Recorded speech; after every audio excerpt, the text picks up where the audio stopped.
I was very disoriented and confused.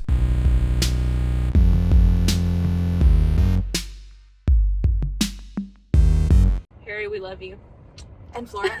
and Chris Pine. And Chris Pine. Oh Chris my Pine gosh. has aged like a fine wine. Fine The man is beautiful. Yes. First movie I saw him, Princess Diaries 2. Yes. I feel like I need to catch my breath, like, honestly. Are we speechless? I'm speechless. Does that ever happen? No. You see this look on my face? Like, this is how I sat the whole movie. Like, She was, like, up in her chair like this. I was. There's been a lot of drama surrounding this movie. Yeah. Which, knowing the two of us, that's, like, a good percentage of the reason why we probably wanted to go see it. Part of it's the drama. The other percentage is Harry Styles. The aesthetic of this movie, like, we've been saying this since we first saw the trailer. We go to a lot of movies together. Yeah. The trailer is one of the best trailers I've ever seen. Yeah. Ever. Oh, the music. The music, Yeah. the editing, Perfect. the aesthetic, the colors of this movie. Yes. I mean, there's reasons why it's perfect and beautiful. Yes. Going into it, you know, kind of the vibe, kind of, you know something's off, and you know something, you don't know what's going on. About halfway through this movie, it kicks into a different gear. Mm-hmm. I'm going to say I left the movie theater not expecting to feel the way that I feel. If that makes any sense. I have now left the theater, like, with a whole different, that was a whole different movie than what I thought it was going to be. And it was, like, dang good. Like, we're on the side of this was a really good movie. And there's people out there that are saying, you know, Harry Styles is not a great actor. This movie isn't as great as we all hoped it would be. The drama is like, the drama was all for nothing, you know, all the film festival stuff. I know we're the two girls that like everything, but I think this movie has a lot of merit. Let's talk about some stuff without being spoilery, but talk about some of, like, the themes of this movie. I looked at you at some point, I was like, this is just like Gaslight the movie. Yeah. As a woman, I don't know, maybe we like it because we're women. Yeah. Because this movie is a lot about the treatment of women. Well, it's through the eyes of a woman. Through the eyes of a woman. Yeah. How women are treated by men, how women are treated just in society in general, how they're expected to act. It kind of takes you back in time to where, you know, going back of how the man ran the household, the man made the decisions, the man goes to work, the woman is the one that stays at home and cooks and cleans and does all the womanly things that society set, you know, starting back then. The things that women are supposed to be into are, like, frivolous and not serious. Yeah. And, you know, the second that women start having ideas that are bigger and more serious and more intelligent than people think they should be having. Yeah. Yeah, things happen. I don't like that. Yeah. There's so much good, juicy tension that I loved. Yeah.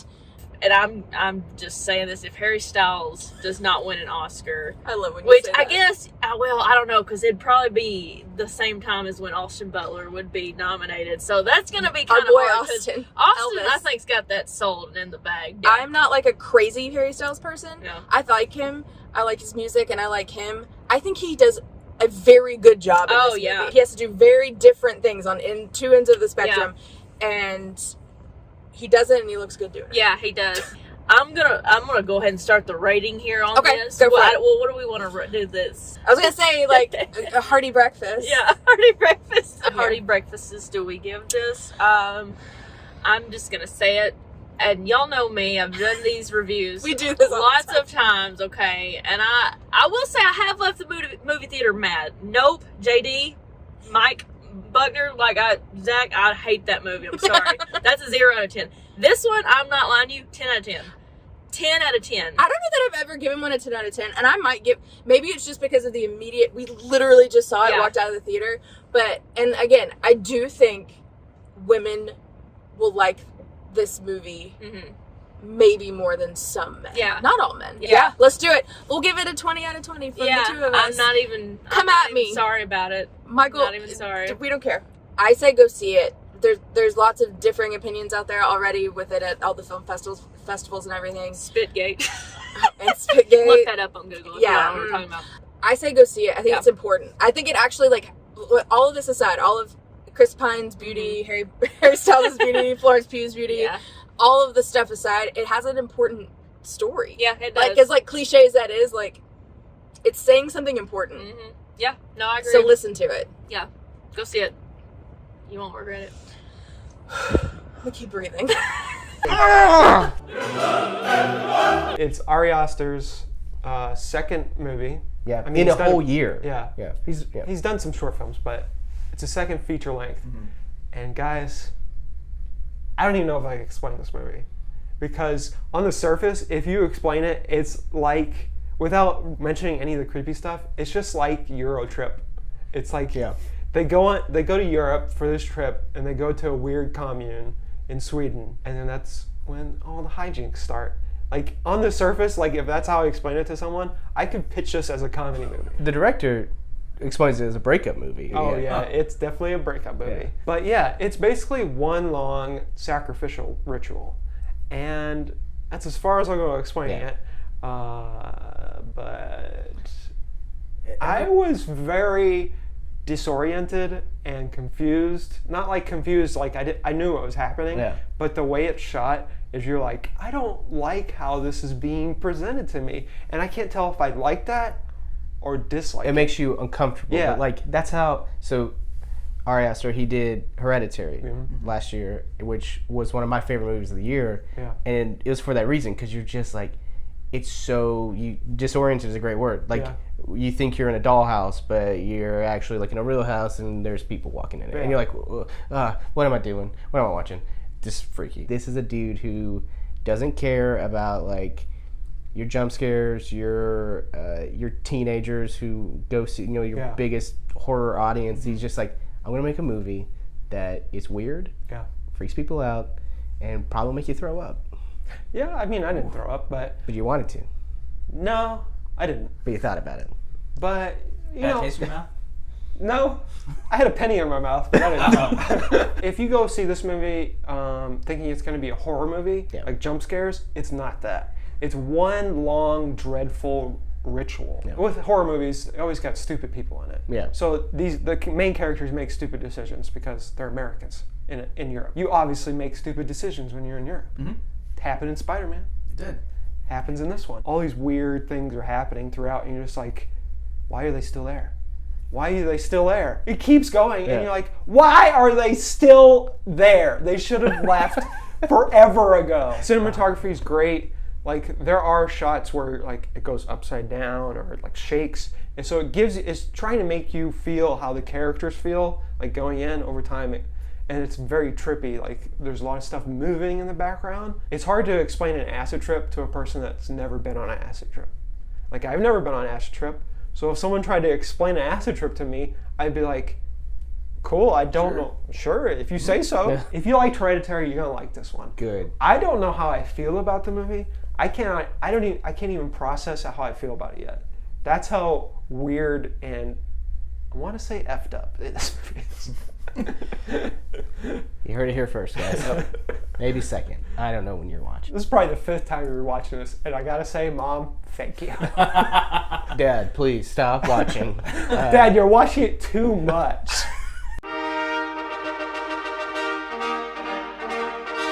We watched Black Widow, the first Marvel movie since Far From Home. 2 years. That's right, yeah. It's first to phase 4, right? Yeah. A lot of TV shows, a lot of characters, a lot of development, and a lot of like, here's what's happening next in phase 4. And in Black Widow, we take a step back and we say, maybe this movie should have been released before Infinity War, but we're releasing it now because that's how our production schedule went, and we decided this. Anyways, we got it. Scarlett Johansson's back as Black Widow. You got Florence Pugh. You got Rachel Weisz. You got David Harbour. You got Ray Winstone. You got William Hurt coming back.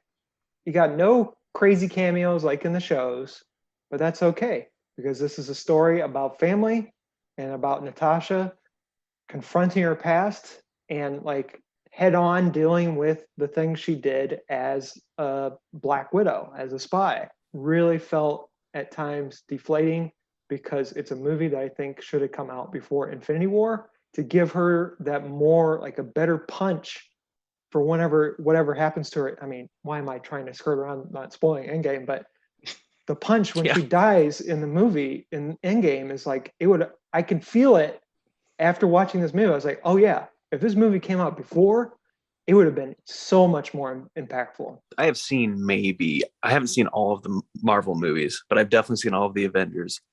I've seen, I think, everything that Black Widow is in. And I don't know, like Michael, what you said, it should have come out before. And then I don't know if it pushes anything toward the next, like usually, like, like the past movies, it pushes to the next one, or this one is, it takes place in the past and then it ends.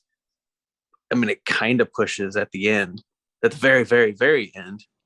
But like, it's just kind of like a standalone movie. It wasn't even written or made when Infinity War was. I know, but that's like, it's hard to wrap your mind around.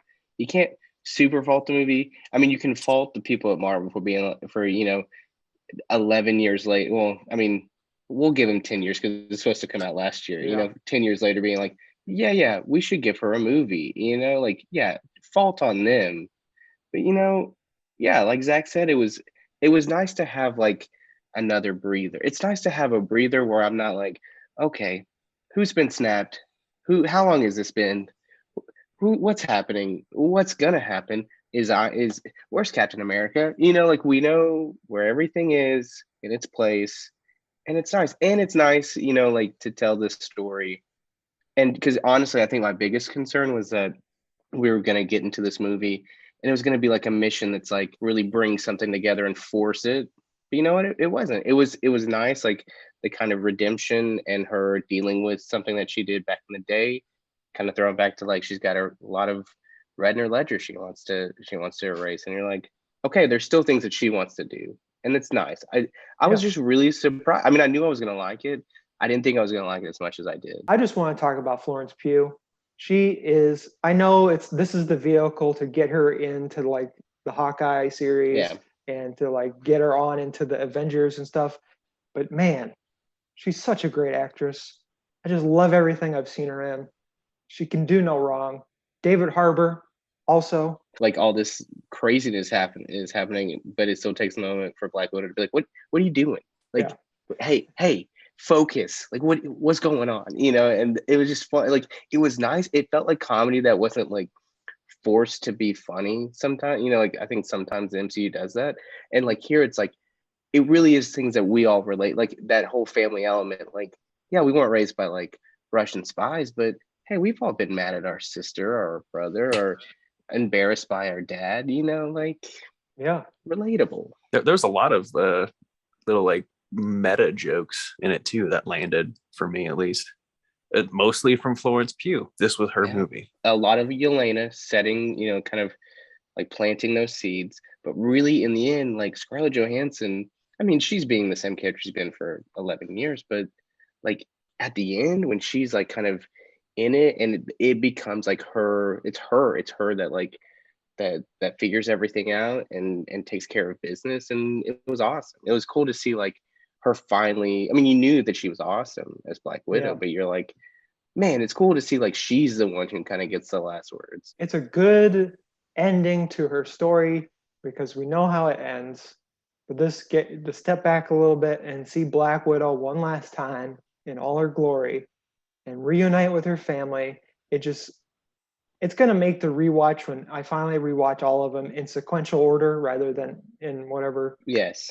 It's going to make that moment in Endgame stronger, and then Hawkeye, whenever it happens, is going to be improved by this. And I know they're not even a real family, I found myself in the beginning of the movie, but it's real to them. My gosh, I'm already emotional. We're only like 5 minutes into this thing. What's happening? Everything that wasn't action, I loved. Like, most of the Marvel movies, that's what I like. Like, I don't really care about the CGI stuff, but it's like the stories in between. And this one's, I don't know about you guys, but I got a serious, like, it's all about Me Too, the Me Too movement. And then Ray Winstone's character kind of reminds me of Harvey Weinstein a little bit. I just want to mention Taskmaster, who has an interesting spin because in the comics is kind of different. Yeah. But still has the same powers in the movie. And I thought it was really well done. I know there's probably more that Taskmaster is going to do in the future. Taskmaster. Taskmaster. Oh my God. It's hard to say. It's Taskmaster. hard. Taskmaster. Oh my god. Taskmaster. They. Move on. Okay. Listen, all right, let's get to the what rating. else? Yeah. Okay. Taskmaster. 8 out of 10. Family. Yeah, I agree with Zach. I mean, this is the first time I think we've ever agreed on a rating. I'm sure it's not, but 8 out of 10 family for me. I mean, love it. I mean, I can't. I'm glad it's on Disney Plus, so I can just watch it again. You know, I would give it a 7 out of 10. It's not the best Marvel movie, but it's still a Marvel movie. Scarlett Johansson's great. Florence Pugh's great. David Harbour's great. I always want more of Rachel Weisz, no matter what movie she's in, because she's one of my favorite actresses of all time. But I'll take what I can get. I'd also say this would make an incredible video game. I just kept thinking about the whole thing. I was like, man, this is like some Metal Gear Solid, weird, just kind of GoldenEye at the end. Florence Pugh. Oh my God. Like, she brings absolutely an entirely different energy to the new Black Widow than Scarlett Johansson brought. Yeah. Scarlett Johansson had to bring a different kind of energy because she started in an era where like she was the only female superhero. Yeah. So she had to be like a certain way and then sort of broke it down over time. And then you got a Black Widow movie and it broke it down further. Yelena she is allowed to be who she is because of Black Widow. All I can say is Pew let the dogs out, because it's like but seriously, like, I love this it wasn't like what I was most looking forward to in the series, but it really is so good. And it kind of like really doubles down on something I didn't really notice in Black Widow, is that Yelena is still just like a kid, you know, like that no matter how old she gets, no matter how many people she kills, she is like still stuck in that, a little bit of that like childlike, not wonder of things, but you know, like she loves instant macaroni and cheese, and she'll just eat the whole thing, you know. It's like just goofy stuff like that like, while also like about to murder you. And it's such a fun character. And yeah, you're right, like everyone's gonna be Kate Bishop, you know. It's like, and we get to see kind of her perspective of the snap, and then give us like another idea of kind of what it was like for those people, you know, like you're there, you're not there, you're back, and you're like, I've only been away for like a few seconds, you know, like, so that was really cool.